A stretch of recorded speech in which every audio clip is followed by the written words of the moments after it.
Hello everyone, good morning. I welcome all of you in Learn and Grow classes. Friends, हम solve कर रहे हैं examination related question paper को, जिसमें हम 2004 से शुरू करके 2013 नंबर तक के एक्सरसाइज को सॉल्व कर लिया है। ये जो अगले नंबर की है 2014, ये भी उसी से रिलेटेड है। जिस तरह से हमने 2004 से लेकर के अभी तक के यानी 13 नंबर तक के 2013 तक के जो हमने प्रश्न पत्र सॉल्व किए हैं, उसमें जिस तरह के क्वेश्चन थे अनसीक्वेंस फॉर्म में दिए गए वर्ड्स थे, उसको एक सीक्वेंस में करते हुए एक स्ट्रक्चर पे रखते हुए मीनिंगफुल सेंस में तब्दील किया था। ठीक उसी तरह से यह भी है और 2014 का है प्रश्न पत्र, और इसमें भी हमें उसी तरह से स्ट्रक्चर पे रखते हुए मीनिंगफुल सेंस देने वाले सेंटेंस में तब्दील करना है।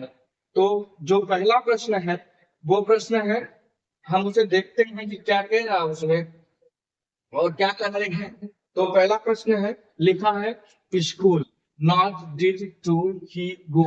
गो मतलब होता है जाना और नॉट मतलब नहीं, स्कूल मतलब स्कूल। तो बड़ा सिंपल सा क्वेश्चन है। अभी तक जितना हमने सॉल्व किया है, अगर आपको प्रैक्टिस हो गई होगी तो ये बहुत नॉर्मली आप इसको कर सकते हैं। यहाँ सब्जेक्ट के रूप में हम रखेंगे ही, और फिर did not, helping verb did not और नेगेशन डिड नॉट। और जानते हैं जितनी ट्रू फॉर्म होती है उसके बाद वर्ब की फर्स्ट फॉर्म आती है, तो वो यहाँ फर्स्ट फॉर्म है। he did not go to school, to school। तो इस तरह से जो पहला क्वेश्चन था कि स्कूल नॉट डिड टू ही गो, तो उसको हमने एक स्ट्रक्चर पे रखते हुए मीनिंगफुल सेंस देने वाले सेंटेंस में तब्दील किया। बड़ा sentence, he did not go school, वह स्कूल नहीं जाता है। तो इस तरह से पहला क्वेश्चन हमने सॉल्व किया। अगला है और वो है सेकंड नंबर का प्रश्न। लिखा है इसमें एडवाइज्ड। एडवाइज मतलब मुशाब, सलाह देना, सलाह देना या परामर्श देना। परामर्श देना, सलाह देना या परामर्श देना, ये मतलब वो brother his take to care his health. Health मतलब होता है स्वास्थ्य, हेल्थ मतलब होता है स्वास्थ्य, ब्रदर मतलब भाई, और टू टू टेक केयर एक फ्रेज है। टू टेक केयर मतलब होता है देखभाल करना, देखभाल करना। तो यहाँ सबसे पहले हम देखेंगे कि कौन सा वर्ड है जो सब्जेक्ट बन सकता है, वो है यहाँ पे ही। तो सबसे पहले हम लिखेंगे ही और फिर क्रिया के रूप में एडवाइज्ड। ही एडवाइज्ड जो है ये सेकेंड फॉर्म है वर्ब की, तो लिखेंगे एडवाइज्ड। ही एडवाइज्ड, उसने सलाह दी किसको, हिज ब्रदर अपने भाई को। His brother, he advised his brother, अपने भाई को सलाह दिया क्या, to take care, to take care of his health, of his health. तो इस तरह से दो सेकंड नंबर का क्वेश्चन है। डिस ऑर्डर में रखे गए वर्ड्स को हम सीक्वेंस में करते हुए एक स्ट्रक्चर में रखते हैं, और वो स्ट्रक्चर पे रखने के बाद जो सेंटेंस निर्मित होता है वो बनता है ही एडवाइज्ड हिज ब्रदर, उसने अपने भाई को सलाह या परामर्श दिया, टू टेक केयर कि अपनी देखभाल करे, ऑफ हिज हेल्थ किसकी, अपने स्वास्थ्य की देखभाल करें। तो इस तरह से मित्रों दो जो सेकंड नंबर का क्वेश्चन था वो भी सॉल्व हुआ। अब अगला है वो थर्ड नंबर का है, और थर्ड नंबर में हम देखते हैं क्या लिखा है। लिखा है नेवर मतलब कभी नहीं, कभी नहीं।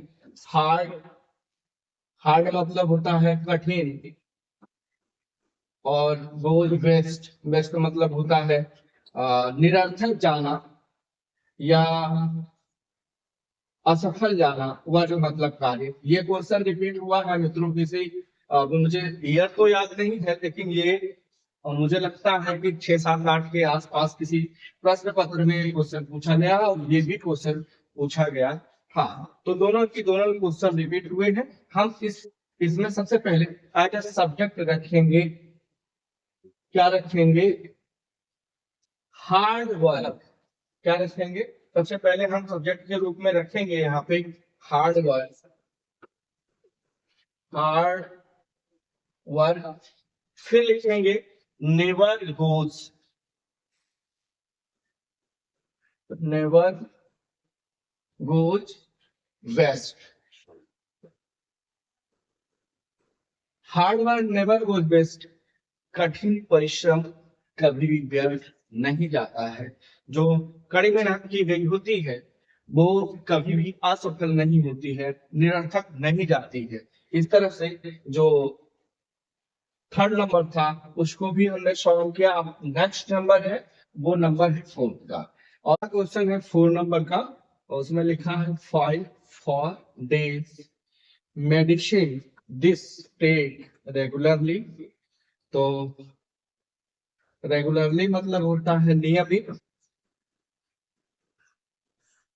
एक मतलब होता है लेना, दिस मतलब यह, मेडिसिन मतलब दवा, डेज मतलब दिनों, और 5 मतलब के लिए, 5 मतलब 5। तो ये सेंटेंस जो है मित्रों, ये एम्परेटिव सेंटेंस है, और एम्परेटिव सेंटेंस को हम जानते हैं वर्ब की फर्स्ट फॉर्म से शुरू होता है और उसके बाद ऑब्जेक्ट आता है। तो सबसे पहले यहाँ पे वर्ब की फर्स्ट फॉर्म है टेक, हम लिखेंगे टेक, और उसके बाद ऑब्जेक्ट के रूप में this medicine, take this medicine,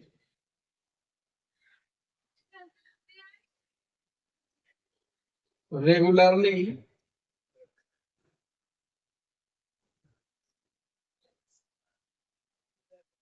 for 5 days, for 5 days। तो इस तरह से हमने जो 4 नंबर का क्वेश्चन था सीक्वेंस फॉर्म में दिए गए वर्ड्स को एक सीक्वेंस में करते हुए स्ट्रक्चर पे रखा, तो एक मीनिंगफुल सेंस देने वाले सेंटेंस में तब्दील हुआ, और वो बना take this medicine regularly for 5 days। इस दवा को लो नियमित रूप से 5 दिनों तक। तो नेक्स्ट नंबर है, वो है, अगला नंबर है 5th नंबर का, लिखा है मित्रों द सर्वेंट। द सर्वेंट मतलब होता है नौकर, सर्वेंट का मतलब फूड मतलब होता है भोजन, फॉर मतलब के लिए, कुक मतलब पकाना, अस मतलब हमारे। तो यहाँ पे सब्जेक्ट बनेगा द सर्वेंट, लिखेंगे हम सबसे पहले द सर्वेंट, फिर क्रिया लिखेंगे कुक्स, कुक्स फूड, क्या पकाता है, खाना पकाता है, फॉर अस हमारे लिए। इस तरह से जो 5th नंबर का क्वेश्चन था, अनसीक्वेंस फॉर्म में लिखे गए वर्ड्स को हम एक स्ट्रक्चर पे रखते हैं, तो सेंटेंस बनता था सर्वेंट को फॉर, नौकर हमारे लिए भोजन बनाता है। अब अगला नंबर है, वो है 6 नंबर का क्वेश्चन, और 6 नंबर के क्वेश्चन में लिखा गया है it a watch, it a watch shied find she to. She मतलब होता है देखना, और फाइंड मतलब अच्छा, शाइड मतलब दृश्य, और इट मतलब यह। तो सबसे पहले हम सब्जेक्ट के रूप में यहाँ पे लिखेंगे मित्रों इट, और क्रिया के रूप में was, it was, it was, it was. फिर a fine sight, a fine sight, it was a fine sight to see, to see। ये यह एक सुंदर दृश्य है, ये एक सुंदर दृश्य है, या अच्छा दृश्य है टू सी, देखने के लिए, ये देखने के लिए एक अच्छी दृश्य है। तो इस तरह से हमने 6 नंबर का क्वेश्चन भी हल कर लिया है। अब अगला क्वेश्चन है और 2014 का अंतिम प्रश्न है 7 नंबर का, और लिखा गया है my taught swim how to me father. अभी ये क्वेश्चन 2011 में पूछा गया था, 2011 या 13 में पूछा गया है, ऐसा किसी में है, बहुत क्लियर नहीं है, बट ये रिपीट तो जरूर हुआ है, 100% ये रिपीट क्वेश्चन है। तो यहाँ पे टॉट मतलब होता है सिखाना, स्विम मतलब तैरना, हाउ मतलब कैसे, मी मतलब मुझे, फादर मतलब पिता। तो सबसे पहले यहाँ पे सब्जेक्ट के रूप में हम लिखेंगे माई फादर, एज सब्जेक्ट आएगा माई फादर। फिर क्रिया के रूप में लिखेंगे taught, my father taught me, my father taught me, मेरे पिता सिखाते हैं मुझे, क्या सिखाते हैं, how to swim, how to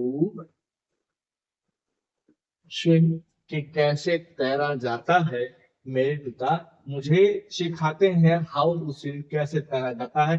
इस तरह से जो 2014 नंबर का पेपर शीट था 2014 का, 1 से लेकर के और 7 नंबर तक के प्रत्येक क्वेश्चन में अनसीक्वेंस फॉर्म में दिए गए वर्ड्स को हम एक स्ट्रक्चर पे रखते हैं, और वो स्ट्रक्चर सेंटेंस के जो 5 टाइप हैं,